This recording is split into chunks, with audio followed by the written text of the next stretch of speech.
ओम शांति पाल भाई। ओम शांति ईश्वर भाई।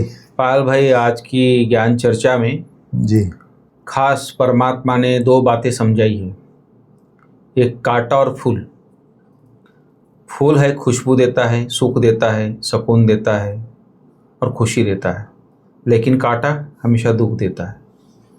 तो परमात्मा हमको कांटे से फूल बनाता है, क्योंकि हम विकारों के अधीन होके सबको दुख देते आए हैं कहीं ना कहीं, चाहे मनसा वाचा कर्मणा, कहीं ना कहीं हम किसी को हमें पता भी चलता। कई बार ऐसी कुछ बात बोल देते, हंसी मजाक भी कर तो भी दुख पहुंच जाता है किसी को।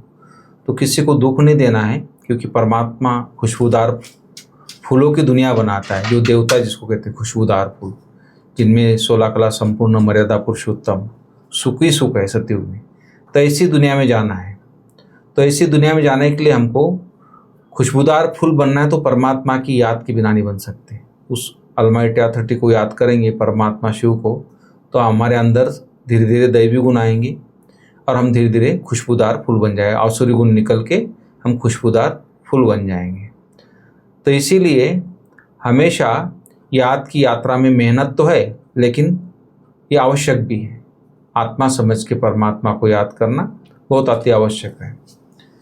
फिर हमें वापिस घर जाना है, फिर सतयुग में आना है। तो वापिस जाने का जो बुद्धि में है, ये भी हमेशा रहना चाहिए और पूरा अटेंशन होना चाहिए कि हमारे कान किसी को दुख तो नहीं पहुंचता है। पूरी इसके ऊपर आज चर्चा है, तो थोड़ा आप बताएंगे इसके ऊपर खुशबूदार फूल कैसे बनेंगे और क्या अटेंशन रखना चाहिए। ओम शांति ईश्वर भाई। ओम शांति। आज 30 जून 2025 की ज्ञान चर्चा है जी।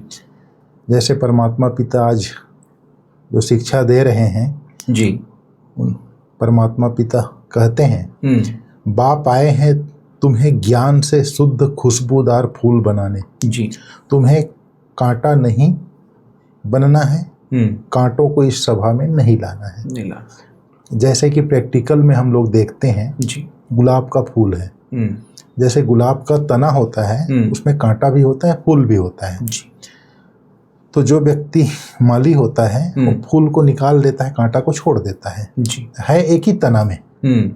जी। तो हम मनुष्य आत्माओं के अंदर पहले देह भान देह अभिमान रूपी कांटा था। जी। तो बाबा अभी आ करके हमको ज्ञान दे रहे हैं। कौन सा ज्ञान दे रहे हैं? आत्म ज्ञान दे रहे हैं। जी। परमात्मा ज्ञान दे रहे हैं, सृष्टि चक्र का ज्ञान दे रहे हैं, संगम के समय का ज्ञान दे रहे हैं। जी। तो ज्ञान ये दे रहे हैं कि आप एक आत्मा हो। बिल्कुल। आपको अब देह भान देह अभिमान से मुक्त होकर के, देह भान देह अभिमान को छोड़ करके देही अभिमानी स्थिति में रहना है, आत्म अभिमानी स्थिति में रहना है, रूहानियत में रहना है। जी। दैवी गुणों को धारण करना है। ये सब क्या है? खुशबूदार फूल बनना है। बिल्कुल। अर्थात जैसे गुलाब का फूल होता है, उसमें से खुशबू आता है, सब उसको नाक के पास ले जाते हैं। जो देह अभिमानी व्यक्ति होता है सब उससे दूर भागते हैं, कांटा से दूर भागते हैं, कांटा चुभ न जाए। लेकिन जो नम्र चित्त है, जिसके अंदर नम्रता है, अपनेपन की भावना है, ऊंचा उठाने की भावना है, उसके नज़दीक जाते हैं, इससे सहयोग मिलेगा, अच्छी अच्छी बातें सुनने को मिलेगी, इसके नज़दीक जाने से सुख भासता है। जो खुशबूदार फूल हैं उनसे। तो इसी को बाबा कहा। बाबा आकर के, जैसे बाबा ज्ञान का सागर है, बाबा भगवान के पास देखो जाते हैं हम लोग। भगवान के पास क्यों जाते हैं? उसके पास सुख मिलता है, हमको शांति मिलती है। तो जो मनुष्य आत्माएं अभी सुख और शांति अपने जीवन में धारण कर रहे हैं, उसी का यादगार अभी मंदिरों में जाकर के मनुष्य आत्माएं अनुभव करती हैं। तो वही प्रैक्टिकल में परमात्मा पिता अभी ज्ञान धन दे करके एक ज्ञान, परमात्मा पिता ज्ञान का सागर है, ज्ञान दे करके ही हम मनुष्य आत्माओं के जीवन को परिवर्तन करते हैं। बिल्कुल। वो और स्थूल रीति से कुछ नहीं करते हैं, सिर्फ शिक्षा देते हैं। बाप हैं, टीचर के रूप में शिक्षा देते हैं और शिक्षा मुक्ति, जीवन मुक्ति का मार्ग बताते हैं। तो परमात्मा पिता अभी आकर के जो ज्ञान देते हैं, उससे ही हम दैवी गुणों से संपन्न, पवित्र, शुद्ध, दिव्य बन जाते हैं। अर्थात खुशबूदार फूल बन जाते हैं, कांटा निकल जाता है। तो फिर परमात्मा पिता कहते हैं परमात्मा की सभा है, इसमें कांटों को भी नहीं लाना है इस सभा में। बिल्कुल बिल्कुल सही है। क्योंकि ऐसे लोग आ जाएंगे जो विकारी संकल्प चलाते हैं, निगेटिव सोचते हैं, तो यहाँ का वायुमंडल भी ऐसे हो जाएगा। इसलिए बाबा मना करता है कि ऐसे व्यक्ति को नहीं लाओ, पहले उसको समझाओ ज्ञान की परिभाषा, ज्ञान आत्मा क्या है, परमात्मा क्या है, थोड़ा उसके लायक हो जाए तो वो ला सकते हैं। हाँ, वो बात है, क्योंकि समझ तो होनी चाहिए ना। नहीं, लेकिन यहाँ की वाइब्रेशन इतनी ऊंची वाइब्रेशन होती है जी, यहाँ कैंपस के अंदर आते ही मनुष्य आत्माओं की वृत्ति परिवर्तन तो हो जाती है। पाल भाई जब ये साकार बाबा थे तब वहाँ पर एक पांडव भवन छोटा सा स्थान था, और छोटे से स्थान में बाबा भी रहते थे, दादियाँ भी रहती थी, सब योगी लोग रहते थे। तो एक वहाँ पर इतने स्थान नहीं था बड़ा कि जहाँ और भी लोग हम रख सके, बाहर के लोगों को। लेकिन अभी तो बाबा का घर बहुत बड़ा हो गया, तो हम अभी सभी के लिए नए नए प्रोग्राम चलाते, कॉन्फ्रेंस करते, शिविर करते, तो हज़ारों लाखों भाई बहनें आते जो ज्ञान का लाभ लेते और अपना जीवन को अच्छा बनाते। तो वो बात अलग थी, अभी बात अलग है। तो बाबा ने उस टाइम जो मुरली चलाई थी, तो बाबा बोलते भाई एक ये जो फूलों का बगीचा है इसके बीच में अगर कोई ऐसा आ जाए तो वो अलग लगता था व्यक्ति। हाँ, छोटे स्थान पे नहीं, वो उसमें दोनों बातें हैं, छोटे स्थान तो थी ही, प्लस जो परमात्मा मिलन है उसमें आप नहीं ला सकते। उसमें नहीं ला सकते, बाकी टाइम राजयोग शिविर में, अन्य प्रोग्राम में तो ला सकते बिल्कुल। तो बाबा के घर में तो हजारों लाखों लोग आते हैं और जो ज्ञान लेकर अपना जीवन को श्रेष्ठ बनाते हैं। तो मेन बात है पाल भाई रूप पसंद बनने की। हाँ, परमात्मा बोलता है कि इसमें एक बात और है जी, जैसे ज्ञान से खुशबूदार फूल बनते हैं जी, लेकिन ज्ञान जो ज्ञानी तू आत्मा होगा वही योगी तू आत्मा होगा। बिल्कुल। तो जो इसमें दोनों बातें हैं, ज्ञान तो हमने ले लिया लेकिन उसका योग में जब बैठते हैं तो आत्मचिंतन करते हैं, परमात्मा चिंतन करते हैं, सृष्टि चक्र का चिंतन करते हैं, तो हमारी बुद्धि में चली जाती है। बिल्कुल। तो ज्ञान के साथ साथ याद की यात्रा से खुशबूदार बनते हो, बाबा ने कहा जी, और दूसरों को भी ज्ञान दे करके आप बनाते हो खुशबूदार। जी, ज्ञान तो एक समझ है लेकिन याद उसकी शक्ति है। ज्ञान से अपनी समझ लेके ये चीज़ ऐसी है, ये दुख देने वाली बात है, इससे दुख होता है, ये विकार, लेकिन उसको उससे उपराम होने के लिए, ना विकारों पे जीत पाने के लिए याद का बल चाहिए, आत्मा को शक्ति चाहिए। तो याद से, परमात्मा की याद से वो शक्ति आत्मा के अंदर आती है। तो दोनों बातें, ज्ञान भी चाहिए तो योग भी चाहिए, तब जाके खुशबूदार फूल बन सकते हैं। दूसरी बात, रूप बसंत बनने की बात बाबा कहता है कि अविनाशी जो ज्ञान रत्न है उसका दान भी करना है। जो आपको मिला है आप तो खुद बने, लेकिन इसका दान भी करना है, तो इससे महादानी बनना है। और जो पढ़ाई पढ़ते हैं वो दूसरों को भी पढ़ानी, इसके ऊपर थोड़ा। जैसे रूप बसंत है जी, रूप माना, जैसे बाबा के लिए भी बोला है बाबा ने, बाबा भी रूप बसंत है। रूप अर्थात आत्मिक स्थिति, रूहानियत की स्थिति, और बसंत अर्थात मुख से बोलना, वर्णन करना। तो रूप और बसंत दोनों, रूहानियत में रह करके जो ज्ञान, अविनाशी ज्ञान रत्नों का दान करना है, यही दान करना, रूहानियत में रह करके अविनाशी ज्ञान रत्नों का हम दान करते हैं, यही महादानी बनना है। बाबा ने कहा जो पढ़ाई बाबा हमको पढ़ा रहे हैं वह पढ़ाई हमको अन्य आत्माओं के जीवन श्रेष्ठ बनाने के लिए उनको भी पढ़ाना है। बिल्कुल। तो किसी भी बात में मूंझना नहीं है, पहली बात तो ये, और डरना नहीं है, अपनी संभाल करनी है, अपने से पूछना है कि मैं किस प्रकार का फूल हूँ, मेरे में कोई बदबू तो नहीं है, ये चेक करने के लिए। इसके ऊपर तो बाबा ने कहा मूंझना नहीं है, उसके लिए ये कहा है जी, अभी बाप हम बच्चों को पढ़ाने आए हैं, वह ज्ञान का सागर है जी, यह भी खेल है, इसमें मूझने की बात नहीं है। फिर बाबा ने कहा माया तूफान लाएगी, बाप समझाते हैं इनसे डरो नहीं जी। ज्ञान में आने के बाद समर्थ क्या है, व्यर्थ क्या है, इसका पता चलता है जी। तो अभी तो हम लोगों को पता ही नहीं चलता, अज्ञान काल में तो पता नहीं चलता है हम अच्छा संकल्प कर रहे हैं, बुरे संकल्प कर रहे हैं, उसका ध्यान ही नहीं था, अटेंशन नहीं था जी। अभी तो बहुत गंदे गंदे ख्याल आएंगे, बाबा बोलता है, वो भी जब जब बाबा की गोद लेते हैं पता चलता है कि ये गलत है, मेरे को ये संकल्प नहीं करना है, तब पता चलता है कि गंदे गंदे संकल्प। तो बाबा ने उसके ऊपर भी अटेंशन दिलाया है।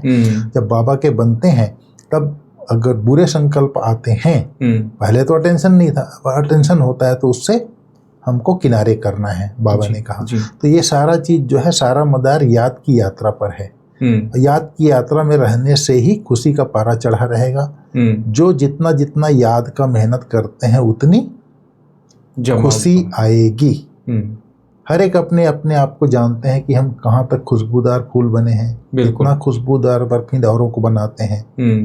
तो फिर बाबा ने आज दूसरी बात ये कही, ज्ञान है बीज। अभी ज्ञान से तुम कितने शुद्ध होते हो, खुशबूदार बनते हो। बिल्कुल, यह तुम्हारा बगीचा है। ये छोटा सा बगीचा जी, रूहानी बगीचा है। यहाँ कांटे तो है नहीं, यहाँ कोई ये बाबा के सामने जो बैठे हैं वो तो शुद्ध पवित्र आत्मा है, कोई विकार में जाते नहीं। इसलिए बाबा बोलता है यहाँ कोई कांटा तो है नहीं, अभी पुरुषोत्तम संगम युग है। बाप फिर कहते हैं सिर्फ मुझे याद करो। परमात्मा पिता कहते हैं मीठे मीठे सिकिलधे बच्चों, तुमने 84 जन्म लिए, अब तमो प्रधान से सतो प्रधान बनना है। कितना सहज है। भगवान आज बच्चों प्रति माम एकम याद करो जी। तो इस तरह से बाबा ने बहुत अच्छी अच्छी बातें आज आत्म उन्नति के लिए बोला है। और परमात्मा पिता ने दूसरी बात और कही है, तुम बच्चों को बाप पर लव है। बाप का भी बच्चों पर लव है। यह पढ़ाई है। बाप कहते हैं मैं प्रैक्टिकल में तुम्हें पढ़ाता हूँ। बिल्कुल, यह भी पढ़ते हैं कौन? ब्रह्मा बाप। पढ़कर फिर पढ़ाओ तो दूसरे को भी कांटे से फूल बना सकते हो। बिल्कुल, भारत ही महादानी गाया हुआ है, क्योंकि अभी तुम बच्चे महादानी बनते हो।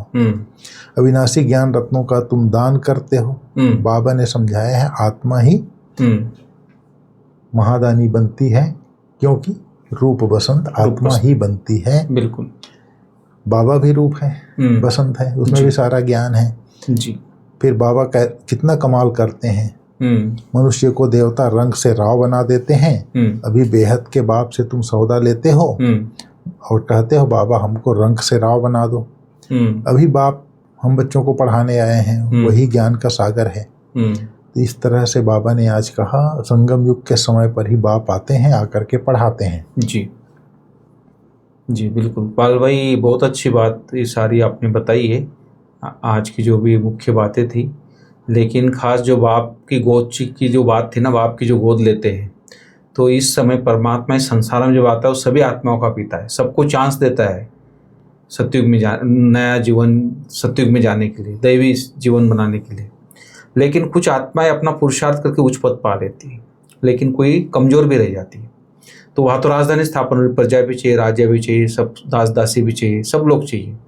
तो अपने हर व्यक्ति को डिपेंड करता है वो कितना पुरुषार्थ करके आगे बढ़ता है। भगवान तो चांस सबको देता है, सभी उसके बच्चे, ज्ञान सबको एक जैसा देता है। ऐसा नहीं कि आपको अलग ज्ञान दिया, दादियों को अलग दिया, मुझे अलग दिया, ऐसा नहीं। ज्ञान तो परमात्मा का एक जैसा है सबके लिए, लेकिन कोई कोई पुरुषार्थ करके आगे बढ़ जाते हैं। इसी के ऊपर आज वरदान है कि दृढ़ संकल्प द्वारा कमजोरी रूपी कलयुग पर्वत को समाप्त करने वाले समर्थी स्वरूप भव। तो समर्थी बनने के लिए दृढ़ संकल्प की बहुत जरूरत है। तो बाबा ने उसके लिए बोला कमजोरी क्या है जी। दिल शिकस्त होना, किसी भी संस्कार व परिस्थिति के वशीभूत होना, व्यक्ति व वैभव के तरफ आकर्षित होना, ये सब कमजोरियां हैं। इन सब कमजोरी रूपी कलयुगी पर्वत को दृढ़ संकल्प की अंगुली देकर सदा काल के लिए समाप्त करो जी। अर्थात विजयी बनो। विजय हमारे गले की माला है, सदा इस स्मृति से समर्थी स्वरूप बनो जी। यही परमात्मा के स्नेह का रिटर्न है। जैसे साकार बाप ने स्थिति का स्तंभ बनकर दिखाया, ऐसे फालो फादर कर सर्व गुणों के स्तंभ बनो।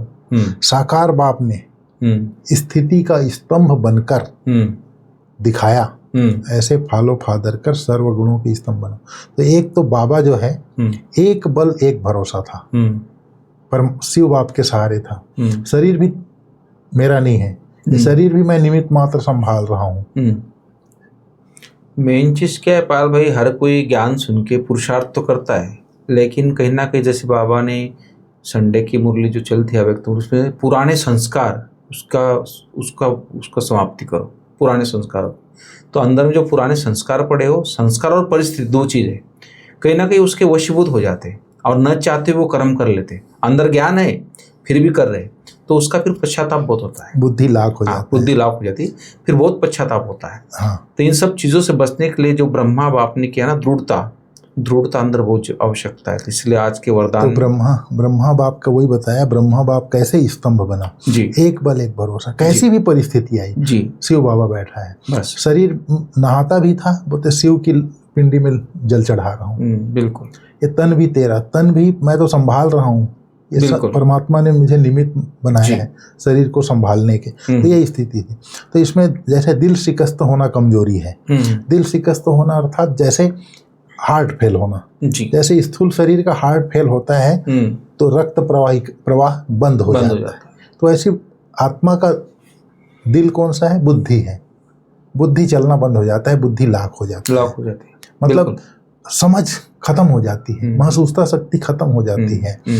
फिर किसी भी प्रकार के संस्कार व परिस्थिति के वशीभूत हो जाते हैं, व्यक्ति वैभव की तरफ आकर्षित हो जाते हैं। तो इन कमजोरियों रूपी कलियुगी पर्वत को दृढ़ता से आएगी, लेकिन दृढ़ संकल्प मुझे नहीं करना है, बिल्कुल अटल निश्चय जी।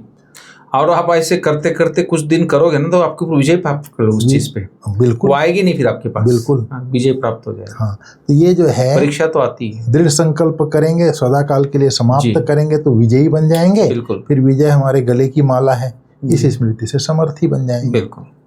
तो इससे आज एक स्लोगन भी बहुत अच्छा है पाल भाई, आत्मा को न्यारा प्यारा बनने के लिए खास बाबा ने बोला कि साधन सेवाओं के लिए है, आराम पसंद बनने के लिए नहीं है। तो ऐसे बाबा ने थोड़ी शिक्षा, बाबा की कितनी ध्यान दिलाने वाली शिक्षा है जी। अभी वर्तमान समय में ब्रह्मा बाबा के समय ज्ञान तो कितना साल पुराना दिया हुआ है, लेकिन अभी भी प्रैक्टिकल आज के लिए है। साधन तो हमको मिल गए हैं, अब हम साधन के अगर वशीभूत हो जाते हैं, उसके लिए बाबा ने अटेंशन दिलवाया है। साधन जो मिला हुआ है सेवा अर्थ है, आपके आराम पसंद बनने के लिए नहीं है जी। उसी को बाबा ने कहा साधन सेवाओं के लिए है। सेवा अर्थ कहीं जाना है तो गाड़ी हमको यूज करना है, ये नहीं कि मैं घूमने जाऊं कहीं भ्रमण पे जाऊं, सही है, व्यर्थ फिजूल खर्चा करूं, उसके लिए बाबा ने मेरे को नहीं दिया है। ईश्वरीय सेवा अर्थ परमात्मा पिता ने हमको साधन दिया है, आराम पसंद घूमने फिरने के लिए, मौज मस्ती के लिए नहीं दिया है। ठीक है भाई साहब जी, थैंक यू। ओम शांति। ओम शांति।